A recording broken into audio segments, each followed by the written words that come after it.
Pressupostos básicos da ortopedia funcional dos maxilares, eu vou trabalhar um pouquinho em relação à bioengenharia e atentar para algumas observações que eu espero ajudar com os especialistas, os ortotécnicos, os professores que trabalham com esta área.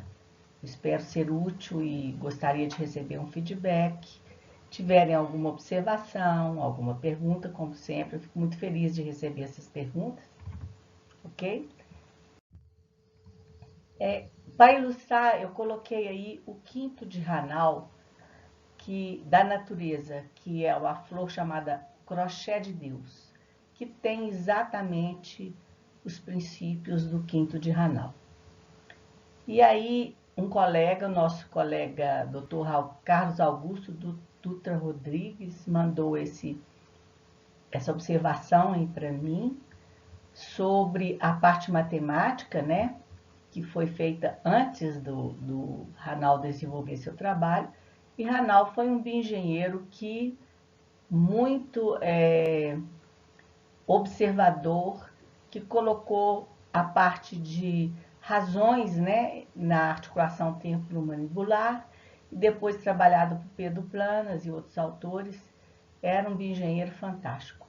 Então, é uma homenagem aí, agradecimento ao meu colega, sempre tão gentil com o meu trabalho, e eu achei importante colocar essa observação que ele me mandou aí, de 1905, atentando sobre a parte matemática. Naquela época, nós não tínhamos hoje os sistemas computacionais com os programas computacionais que nós temos hoje. Mas fica aí o meu agradecimento a ele, mostrando um desenvolvimento histórico desses raciocínios lógicos, quanto são importantes em qualquer área da biologia, principalmente da reabilitação neurocruzal e da ortopedia funcional dos maxilares.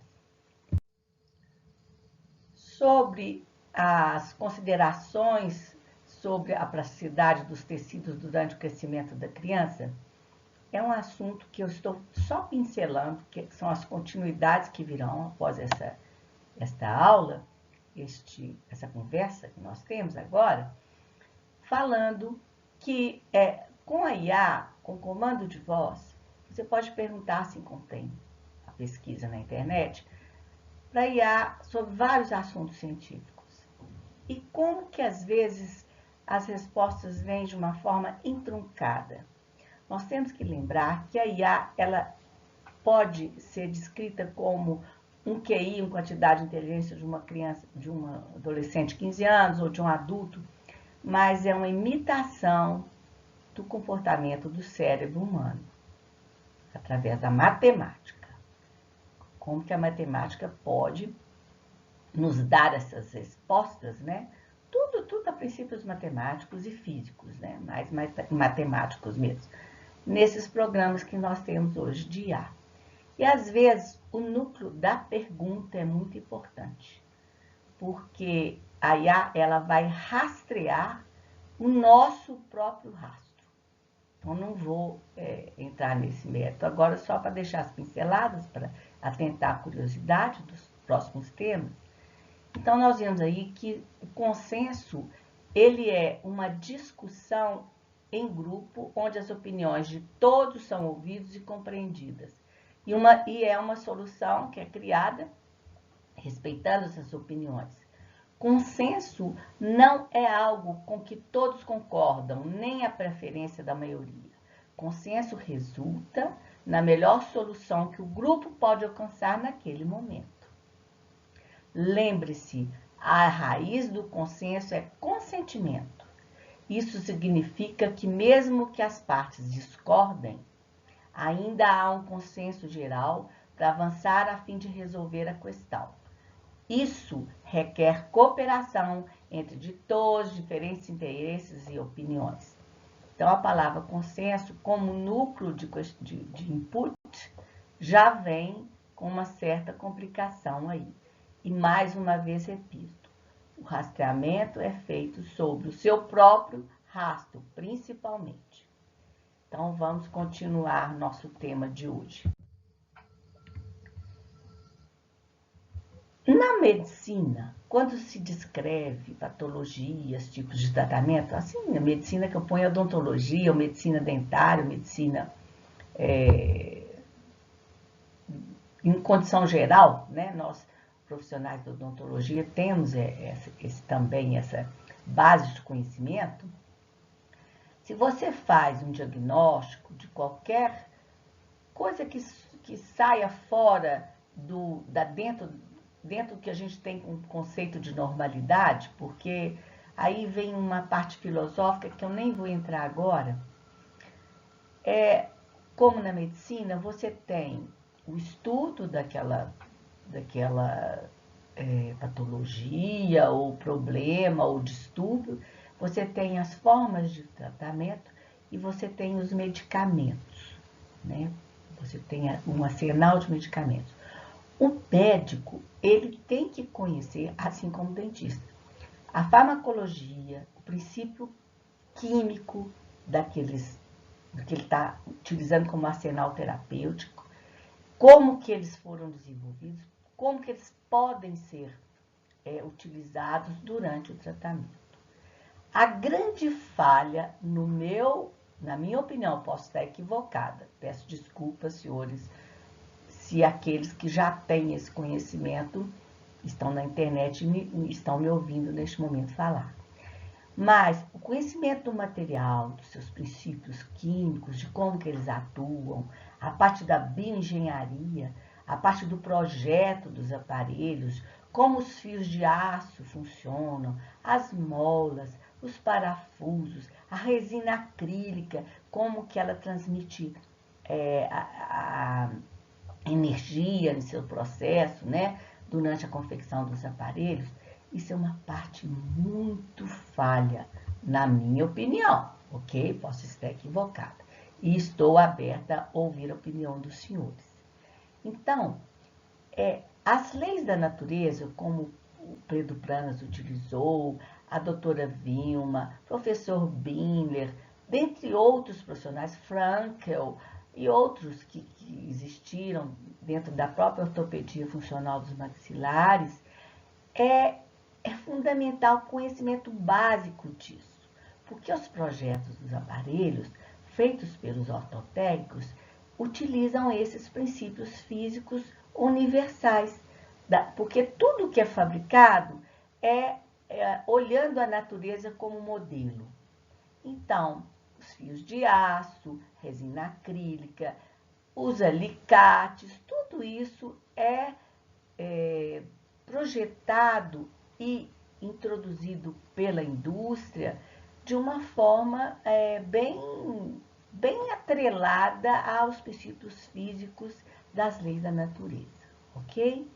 Então, nós temos aí energia potencial elástica. Eu introduzi conceitos de energia, vocês podem olhar aí no meu conteúdo, né, no YouTube. O que é energia potencial elástica? Define-se energia potencial elástica a energia potencial de uma corda, fio ou mola que possui elasticidade. A energia potencial elástica é igual a Kx elevado ao quadrado sobre 2. Então, tem uma fórmula. Então, uma energia se transforma em outra e nós vemos aí o que é importante. Nós já vou falar novamente de lei de Hooke, né? Que é muito importante, todos os profissionais utilizaram a lei de Hooke de uma forma ou de outra, e nós temos que ter conhecimento dela. Mas, ao puxar a corda de um arco e flecha, como ao esticar ou comprimir uma mola, a energia está sendo utilizada para deformar um corpo. Um arqueiro tem que usar a energia de seus músculos para puxar a flecha para trás e o arco para frente. Desta forma, a corda desse instrumento fica tracionada e com certa quantidade de energia armazenada. Quando o arqueiro solta a corda, a flecha recebe parte dessa energia e, com isso, adquire movimento. Nas dobragens dos fios, a força da mão do profissional exerce o mesmo papel. A energia fica acumulada e pode ser transferida ao ativar-se a mola. Eu falei um pouco sobre a teoria da bateria, das 23 horas de Pedro Planas, mas isso aí é só uma forma de mostrar o que significa energia potencial elástica e de onde ela vem. Então, os senhores veem aí, quando tem um fio de aço, ele tem os hexagons, a conformação espacial dele. Aí, quando você usa o alicate com a mão do ortotécnico, pode ser até a mesa de binder, através dos acessórios da mesa de binder, você tira a conformação espacial deste fio de aço e coloca energia em sua estrutura. Ela fica ali acumulada. Isso é efeito mola, né? Então, a mão do ortotécnico, do alicate, ele está dobrando o fio, fazendo um loop ali com aquele alicate, e ele vai acumular energia para ser utilizada na boca do paciente. Estou falando dos medicamentos, entre aspas, que são utilizados em todas as técnicas da ortopedia funcional dos maxilares, da RNO com Pedro Planas, em tudo. E da ortodontia também, né? E da ortopedia dos maxilares como um todo. Nas áreas teciduais onde há força de tração, ocorre um aumento da taxa de O2 e suprimento de energia com aumento do metabolismo celular e crescimento tecidual. Na área tecidual de compressão, ocorre diminuição da taxa de O2, do suprimento de energia com diminuição do metabolismo celular e crescimento tecidual. Isso é princípio de geometria de bioengenharia que é utilizado na ortodontia, na ortopedia funcional dos maxilares, na RNO. Então, esse é um princípio físico universal, ok? Então, nós temos aí as características do aço inox, por que ele é utilizado, ver contraindicação, indicação de medicamentos, então, dos materiais que nós colocamos na boca do paciente, tem que saber como é que eles estão funcionando ali. Essa parte é um abismo no raciocínio dos profissionais especialistas. Um abismo. E não pode continuar sendo, né? Nós não estamos nessa fase ainda de aceitar um abismo nesse setor do conhecimento, porque ele é primário, ele vem antes das técnicas, antes do diagnóstico, ele é anterior a isso, ok? Então, nós vemos aí uma dobra de um loop, onde tem a região de cisalhamento, aonde quebra os aparelhos, onde há essa dobra por volta de 90 graus, nem tão 90 graus assim, não é um ângulo tão reto assim.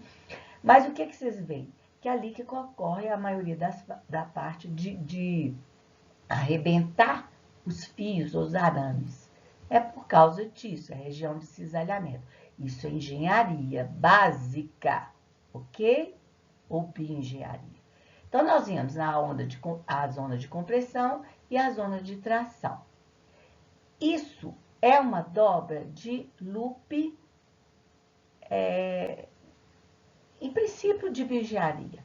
Então, a dobra de loop é essa aí, ok? Tem as características do fio de aço. Para reciclagem, o código dele é 8, ok? A gente deveria, na hora de fazer descartar esses aparelhos no meio ambiente, você tem que pôr o código reciclado do fio de aço e da resina. Já estou pondo aí para vocês. Nessa aula que está aí no YouTube tem os códigos direitinho. O que nós estamos fazendo com esses aparelhos que estão sendo descartados, que não estão sendo utilizados pelos pacientes? O que o profissional tem de responsabilidade ambiental com isso? Esses materiais são recicláveis. E nós temos que ter uma conta. Quantas unidades ao longo dos anos nós produzimos? Isso serve para os alinhadores também, tá, gente? Por favor. Essa consciência, não é? Então, nós temos aí Aqui eu mostro com a ponta do lápis, esse loop, ele estava com algumas irregularidades na superfície do fio de aço. Isso tem a ver com a condução de energia. Por retrabalhos, que se você dobra, você devia dobrar uma vez só. Então, a gente pede aos ortotécnicos para não fazer retrabalho, por causa dessa condição de transporte de energia. A energia vai estar acumulada aí para passar para a boca do nosso paciente. Existe um sistema aparelho, boca, boca, aparelho, funcionando em equilíbrio dentro do nosso tratamento, ok? Para os pressupostos básicos que deveriam ser dados na ortopedia funcional dos maxilares, nós temos aí essas observações que eu coloquei dos elementos: sensores, níveis de força, projetos de aparelho. Sobre energia potencial elástica eu já falei. E a respeito das molas, o design da mola, o desenho das molas, quando elas estão em série ou em paralelo, e a região de tração e compressão. Nós sabemos que as molas funcionam pelo sistema aparelho, né, no aparelho ortopédico funcional, o sistema massa-mola amortecedor, que imita a natureza.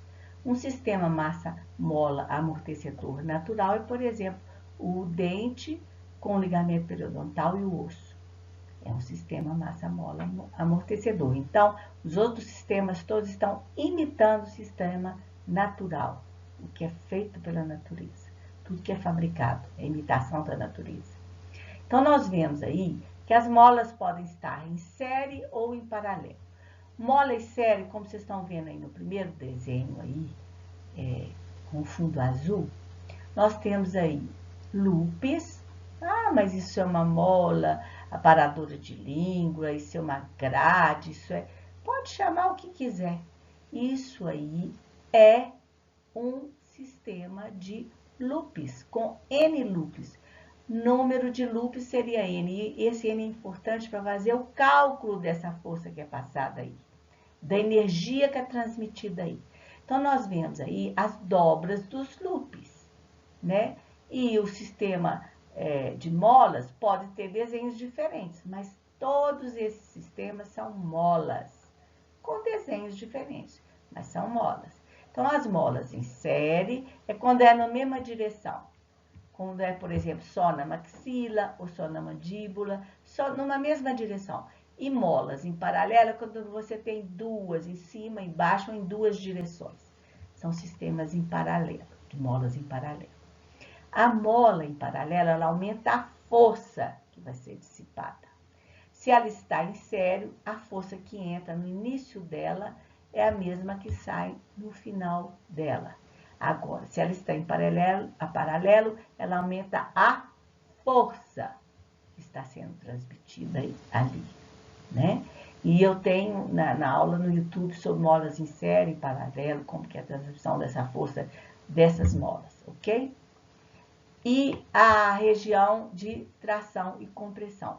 Eu também falo um pouco sobre a parte muscular, e tem um profissional que fala assim, ah, mas como o aparelho está fazendo, o músculo está imitando o aparelho?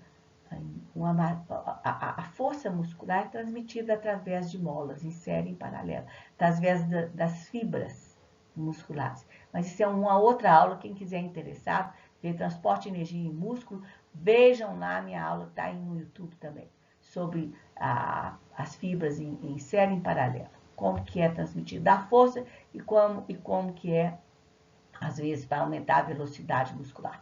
Então, são similaridades da natureza que são imitadas pelos engenheiros, pelos bioengenheiros. Então, não tem que estranhar o modus operandi do músculo, do ligamento periodontal, do dente. Tudo tem o modus operandi do cérebro, com a inteligência artificial, né? Com o comando de voz. Tudo é imitação da natureza. Então, a matemática, ela imita, os modelos imitam. Então, hoje você tem inteligência artificial, você tem que imitando o cérebro, as informações do cérebro. Então, o músculo também, existem as imitações do sistema muscular feitos pela bioengenharia. E esses aparelhos, eles têm as molas em série e em paralelo. Então, nós temos aí a região de tração e de compressão. Podem verificar minhas aulas no YouTube, por favor. A lei de Hooke calcula a deformação causada por uma força que é exercida sobre um corpo. A força F é igual ao deslocamento ΔL da massa, partindo do seu ponto de equilíbrio, multiplicado pela constante K do corpo a ser deformado.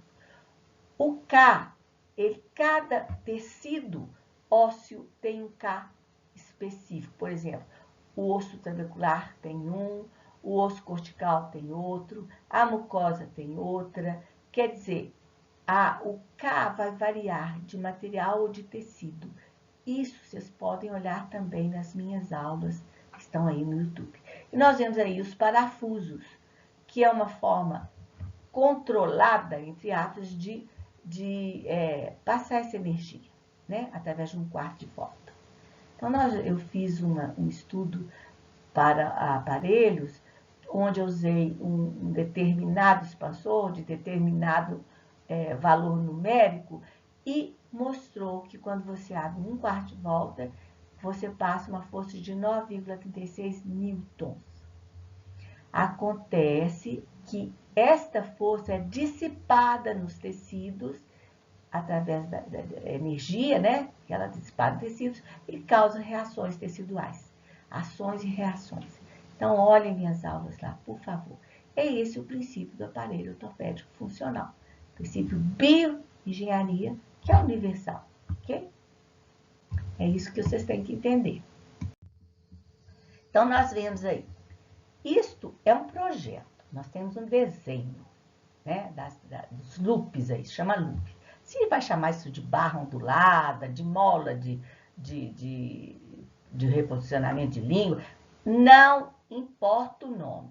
O engenheiro, ele não quer saber o nome. Ele vê o desenho, ele vê os materiais, ele vê o projeto, ele sabe o que é, para que está aquilo, qual é o objetivo daquilo. Está sendo colocado na boca, fora da boca, ele analisa dentro da boca, ok? Então, nós vemos as medidas de barras onduladas ou curvatura dos loops em mola. Curvatura de loop, né, gente? Se esse fio me parece um fio 0,9, não sei, pode ser 0,8, pode ser menos, mas se ele é um fio 0,9 e eu estou usando alicate, aí o importante, vocês estão vendo essa areazinha azul aí, tá aí, ó, 1 milímetro. Essa dobra aí, se você olhar, tem um ângulo aí. Se você olhar, você pode dividir em 2 triângulos, fazer aí uma reta, colocar a linha média e dividir 2 triângulos. Você vai calcular quanto de força que esta área está transmitindo. Ela não toca na mucosa. Se tocar na mucosa, vai machucar a mucosa, vai ferir a mucosa. Mas isso é um efeito massa-mola amortecedor. Isso respeita a lei de Luke. Isso respeita a energia potencial elástica, que o fio de aço é um ótimo condutor de energia. A resina também é um pouco condutora, mas são níveis diferentes, entendeu? Então, por que essa energia vai se transferida para a resina acrílica e como que ela vai dissipar essa energia de acordo com a conformação espacial interna dela, das ligações químicas dela, ok? Então, nós temos aí, esta área azul é o fundamental aí. Então, será que ela tem 1 milímetro mesmo? Será possível que essa área azulzinha aí, né, esses 3 milímetros de altura que está aí, desse loop, essa área superior aí tem 1 milímetro de área? Será que tem mesmo? Vamos pensar um pouquinho. Isso aí é fundamental para o transporte de energia, para os tecidos serem modificados. Mudança de posição, é isso aí. Precisa de energia. Quando a língua bate, quando o músculo vai ali, encosta, né? Ó, o músculo orbicular do lábio, ou bucinador em determinados acessórios de resina com fio, ou só de resina. Isso tem que ter um entendimento universal para todos os profissionais entender isso. Os engenheiros estão me entendendo perfeitamente bem. Pelo menos eu penso que sim, ok? Então nós temos aí reflexões. Os fundadores da UFM utilizaram a lei de Hooke para classificar seus aparelhos? Sim. Sim. Mas talvez eles não souberam clarear isso. Talvez ficou intuitivo. Mas sim, eles utilizaram fio de aço, utilizaram resina acrílica, utilizaram pistas, utilizaram aumento de imersão vertical. Tudo isso vai criar áreas de compressão e tração e vai dissipar energia. As áreas de tração vai haver um crescimento dos tecidos, vai ser estimulada, e a área de compressão vai ser inibido o crescimento desses tecidos. Isso é universal, serve para tudo. E não vai fugir a biologia a isso. Não. Tudo que é inventado é a partir do natural, da lei da natureza. Então, é isso aí. O artificial não existiria sem o natural. Não sei se os senhores estão me entendendo, né? Se você faz um fio de aço, você tira elementos químicos da natureza e vai produzir aquela conformação espacial, de acordo com energia de calor, etc, etc, etc. Ok? Então, utilizaram sim, claro. Então, nós temos moderador elástico de Binder. Energia potencial elástica. Aí fala para elasticidade, plasticidade, resiliência, etc, etc. Módulo de Young, coeficiente Poisson, né? Essas coisas estão ligadas à natureza, ok? São universais. Aparelho Simons Networks, bioelástico e bioeplástico. Nem sei se ela chama assim, mas mudou. Mas tem a ver com elasticidade, plasticidade, tem a ver com a lei de Hooke, com a energia potencial elástica. Aparelho de Spanas, as pistas, quando você faz o escorregamento, né, da superfície das pistas, aquela energia que é transmitida ali. Então, não foge a isso. E outros, não é? O conceito de energia potencial elástica é inserido nos pressupostos da especialidade? Eu acho que não. Ele foi inserido na confecção dos aparelhos, no início de conversa, quando começou a existir. Mas os profissionais sabem disso, aprendem isso. Os ortotécnicos, ao menos já ouviram falar nisso. E como é que está trabalhando com medicamento, com princípios químicos, princípios ativos, sem saber como eles funcionam? Você vai receitar um remédio, um medicamento para um paciente sem saber o princípio químico dele, indicação, contraindicação, como que ele funciona em contato com o organismo? Como que pode? Como que você vai mudar a geometria de um fio que vem de um arame, de um fio que vem numa bobina ou vem uma parte? Você está mudando a conformação espacial dele. Você está transmitindo energia. Por favor, tem que saber. Isso não é brincadeira, não. Tem que saber, claro, pelo menos o básico. Tem que entrar no pressuposto básico. Então, nós temos aí aço inox, resina acrílica, parafuso, moda, entre os outros que são aplicados, né? Por que utilizar curvaturas em loops e não finalizar a dobra em 90 graus? 90 graus é um ângulo reto, né? O que corresponde a um quarto de volta completa. Gente, por que é que não pode ser 90 graus, como o arco de Escher? Isso é uma pergunta, vão estudar? Vocês querem resposta? Mande mensagem para mim, eu só vou responder aquele se houver uma pergunta.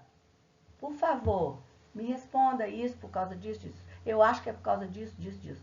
Vamos pensar, gente, vamos refletir. Ó, um beijo. Tchau, gente. Um grande, grande beijo para todo mundo, ok? Tchauzinho.